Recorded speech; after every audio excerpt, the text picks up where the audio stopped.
નમસ્કાર મિત્રો, સ્વાગત છે તમારું અમારી YouTube channel Gujarat jobs and ન્યૂઝમાં.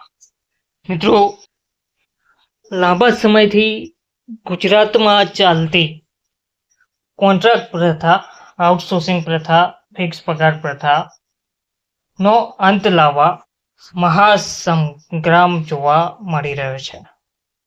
ફિક્સ પગાર, આઉટસોર્સિંગ, કોન્ટ્રાક્ટ પ્રથા ગુજરાતમાં દાયકાઓથી ચાલતા દમનનો હવે અંત લાવવા મહાસંગ્રામનું આયોજન થઈ રહ્યું છે.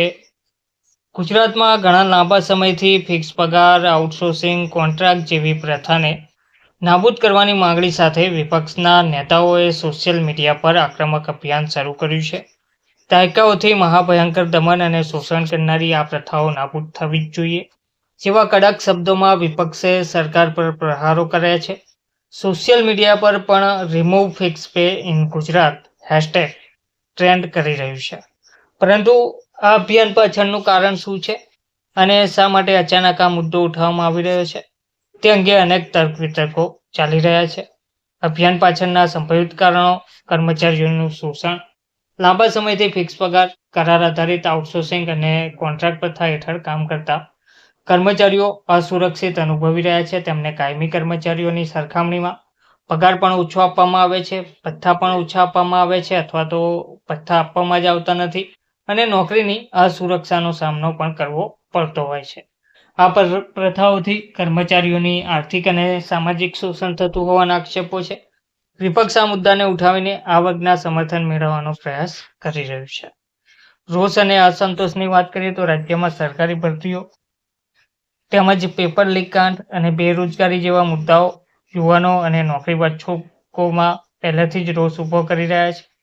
ફિક્સ પગાર અને કોન્ટ્રાક્ટ પ્રથા અસંતોષમાં વધારો કરે છે. વિપક્ષ આ રોષને વાચા આપીને સરકાર વિરુદ્ધ માહોલ બનાવવાનો પ્રયાસ પણ કરી રહ્યું છે.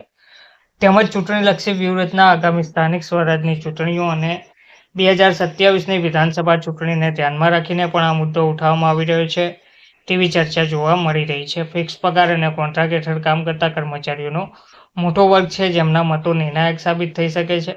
વિપક્ષ આ મુદ્દાને ઉઠાવીને આ વોટ બેંકને પોતાની તરફ ખેંચવાનો પ્રયાસ કરી રહી છે. સરકારને ઘેરવાનો પ્રયાસ પણ જોવા મળી રહ્યો છે. વિપક્ષ ભાજપ સરકારને વિવિધ મોરચે ઘેરવાનો પ્રયાસ કરી રહી છે અને આ મુદ્દો તેમને સરકારની નીતિઓ સામે પ્રશ્નો ઉઠાવવાની તક પૂરી પાડે છે. શા માટે હાલ આ મુદ્દો ઉઠાવવામાં આવી રહ્યો છે? તો આ મુદ્દો અચાનક એટલા માટે ઉઠાવવામાં આવી રહ્યો છે કારણ કે તાજેતરમાં જ રાજ્યના વિવિધ સરકારી વિભાગોમાં કામ કરતા ફિક્સ પગાર અને કોન્ટ્રાક્ટ આધારિત કર્મચારીઓએ પોતાના પ્રશ્નોને લઈને આંદોલનો અને રજૂઆતો કરી હતી. આ કર્મચારીઓના સંગઠનોએ સરકારને તેમની માંગણીઓ સંતોષવા માટે અલ્ટિમેટમ પણ આપ્યું હતું. આ ઉપરાંત જુલાઈ 2025માં રાજ્યમાં ચોમાસું સત્ર થવાનું છે. વિપક્ષ આ મુદ્દાને ગૃહમાં ઉઠાવીને સરકાર પર દબાણ લાવવા અને જનતાનું ધ્યાન ખેંચવા માંગે છે. સોશિયલ મીડિયા અભિયાન દ્વારા આ મુદ્દાને વ્યાપક પસંદગી આપીને સત્ર પહેલા જ દબાણ ઊભો કરવાનો પ્રયાસ થઈ રહ્યો છે.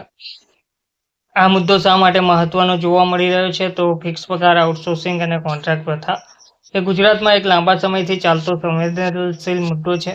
આ પ્રથાઓ હેઠળ હજારો યુવાનો સરકારી અને અર્ધ સરકારી વિભાગોમાં કામ કરી રહ્યા છે.